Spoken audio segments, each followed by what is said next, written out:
يتذكر الكردي حين أزوره غده فيبعده بمكنسة الغبار إليك عني. يتذكر الكردي حين أزوره غده فيبعده بمكنسة الغبار إليك عني. فالجبال هي الجبال، ويشرب الفودكا لكي يبقي الخيال على الحياد. أنا المسافر في مجازي، والكراكي الشقية إخوة الحمقى.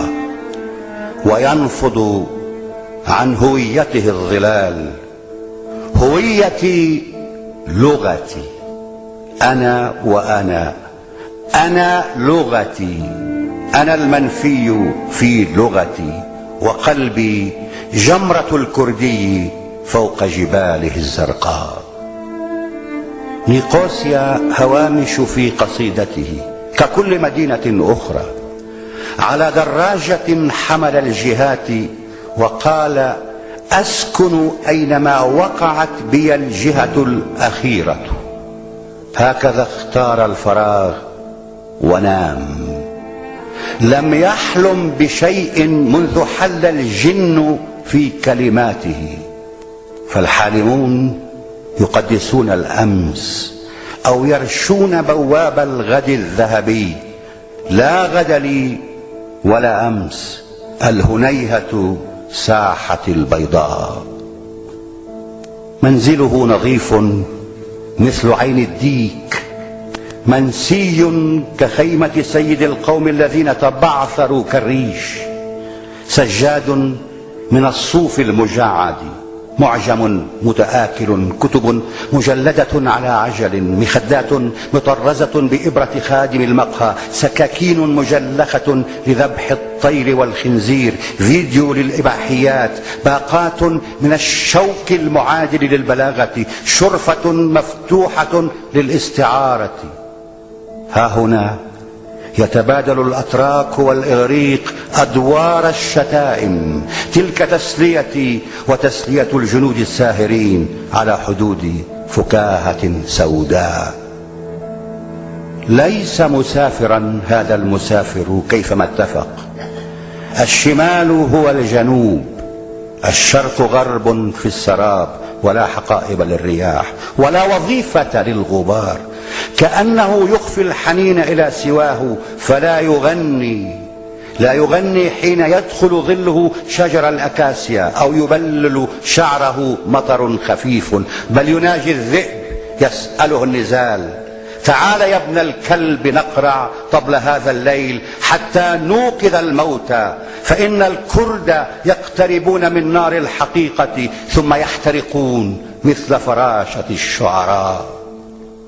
يعرف ما يريد من المعاني، كلها عبث، وللكلمات حيلتها لصيد نقيضها عبثا. يفض بكارة الكلمات ثم يعيدها بكرا إلى قاموسه، ويسوس خيل الأبجدية كالخراف إلى مكيدته، ويحلق عنة اللغة. انتقمت من الغياب، فعلت ما فعل الضباب بإخوتي، وشويت قلبي كالطردة. لن أكون كما أريد، ولن أحب الأرض أكثر أو أقل من القصيدة. ليس للكردي إلا الريح، تسكنه ويسكنها، وتدمنه ويدمنها، لينجو من صفات الأرض والأشياء. كان يخاطب المجهول: يا ابن الحر، يا كبش المتاه السرمدي، إذا رأيت أباك مشنوقا فلا تنزله عن حبل السماء، ولا تكفنه بقطن نشيدك الرعوي. لا تدفنه يا ابني، فالرياح وصية الكردي للكردي في منفاه يا ابني. والنسور كثيرة حولي وحقلك في الأناضول الفسيح.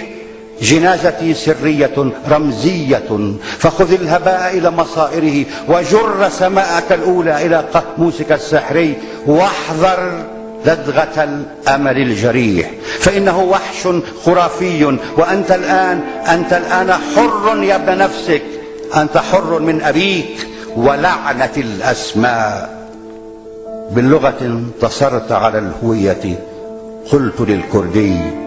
باللغة انتقمت من الغياب، فقال: لن أمضي إلى الصحراء. قلت: ولا أنا. ونظرت نحو الريح. عمت مساء، عمت مساء.